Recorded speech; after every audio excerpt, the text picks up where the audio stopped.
Hello everyone, this is Shankar Pratap Singh and you are watching SPS astrology. दोस्तों, आज मैं आपको बताने वाला हूं कि आपके काम धंधे में एक ऐसा योग भी होता है जिसमें इंसान अकेला रह के, दूर रह के, एकांत में रह के, आइसोलेशन में रह के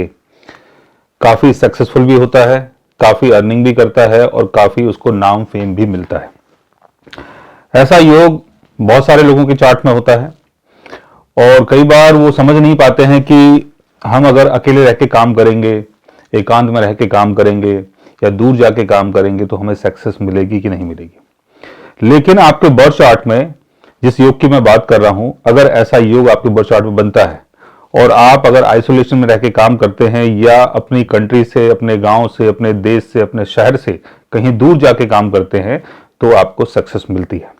और कई बार ऐसा भी होता है कि कहीं आपको जाने की जरूरत नहीं है, लेकिन आप अगर अपने स्टूडियो में काम कर रहे हैं, अगर आप हॉस्पिटल में काम कर रहे हैं, अगर आप मॉनेस्ट्री में काम कर रहे हैं, अगर आप ऐसी जगह काम कर रहे हैं जिसका संबंध बाहर के लोगों से नहीं है,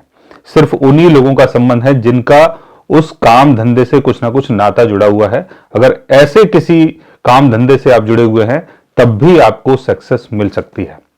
तो इसके योग को समझने की कोशिश करते हैं। इसके लिए कुंडली के 12th हाउस को समझना है और 12th हाउस के लॉर्ड को समझना है। 10th हाउस का लॉर्ड अगर 12th हाउस में होता है तब आपको बाहर से, आइसोलेशन से, बाहर जाने से, विदेश यात्रा से और कोई भी ऐसा काम जिसका संबंध बाहर से हो, जिसका संबंध आइसोलेशन से हो, जिसका संबंध ऐसी चीजों से हो कि जिसको और लोग ना देख पाए, तो आपको सक्सेस मिल सकती है। जैसे मैं आपसे बात कर रहा हूं और आप मुझे देख रहे हैं, लेकिन मैं कहीं ना कहीं आपके सामने नहीं हूं। आप मुझे यूट्यूब चैनल के थ्रू देखते हैं, वीडियोस में देखते हैं और भी जो माध्यम है उनके थ्रू देखते हैं, तो ये कहीं ना कहीं 12th हाउस हो गया। तो ऐसे किसी काम से भी आप जुड़ सकते हैं कि जिसका संबंध 12th हाउस से हो, जिसका संबंध आइसोलेशन से हो और पब्लिक के बीच में ना जाना पड़े, पब्लिक से दूर रह के आप इस काम को कर सकते हो।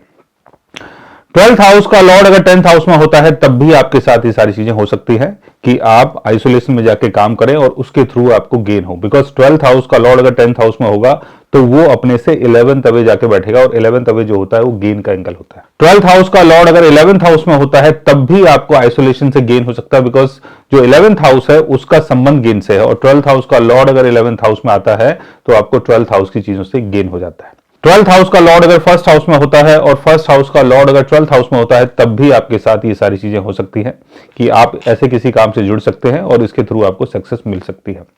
12th हाउस का लॉर्ड अगर 2nd हाउस में होता है या 2nd हाउस का लॉर्ड अगर 12th हाउस में होता है तो ऐसे काम धंधे से आपकी फैमिली वैल्यू, वेल्थ और जो भी आपका सामाजिक स्टेटस है वो भी बढ़ता है। 12th हाउस का लॉर्ड अगर 6th हाउस में हो, 6th हाउस का लॉर्ड अगर 12th हाउस में हो, तब भी रोजमर्रा का जो आपका काम है वो आइसोलेशन से संबंधित हो सकता है। यानी कोई ऐसा काम कर सकते हैं कि जो पब्लिक विजिबिलिटी से दूर हो,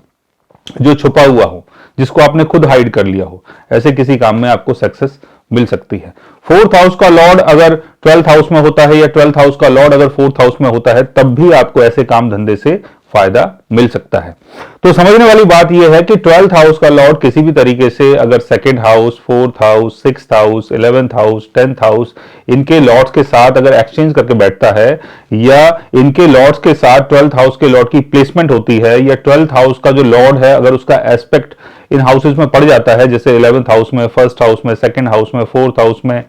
6th हाउस में, तो आपको ऐसे काम धंधे से बेनिफिट होता है जिसका संबंध आइसोलेशन से। सो गाइस, आज मैंने आपको बताया 12th हाउस के लॉर्ड के बारे में और ऐसे काम धंधे के बारे में कि जिसको आप अकेले रह के भी कर सकते हैं, आइसोलेशन में कर सकते हैं और उससे आपको बेनिफिट हो सकता है। अगर आप भी जानना चाहते हैं अपने 12th हाउस के बारे में या अपने करियर के बारे में तो उसके लिए आप हमारे चैनल को सब्सक्राइब कर सकते हैं। और अगर आप हमसे बात करना चाहें, कंसल्ट करना चाहें, पर्सनली हमसे मिलना चाहें तो आप हमारी वेबसाइट के थ्रू, हमारे ऐप के थ्रू हमसे मिल भी सकते हैं, बात भी कर सकते हैं और गाइज आप हमसे कंसल्ट भी कर सकते हैं। So guys, take care, love you all and good bye.